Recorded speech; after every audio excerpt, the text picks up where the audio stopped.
বিজেপির মহিলা কর্মীকে বিবস্ত্র করে চুলের মুঠি ধরে 1 কিলোমিটার রাস্তা টানতে টানতে নিয়ে গিয়ে মারধরের অভিযোগ উঠেছে তৃণমূলের বিরুদ্ধে।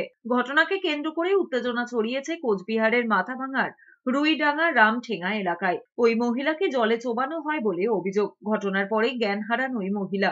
প্রথমে তাকে ঘোষকডাঙ্গা স্বাস্থ্য কেন্দ্রে এবং পরবর্তীতে কোচবিহার মহারাজ জিতেন্দ্র নারায়ণ মেডিকেল কলেজে ভর্তি করা হয়। নদীর পাড়ে গরু চড়াতে গিয়েছিলেন বিজেপি কর্মী ওই মহিলা। অভিযোগ, তখনই 10 জন তৃণমূল কর্মী তার উপর চড়াও হন।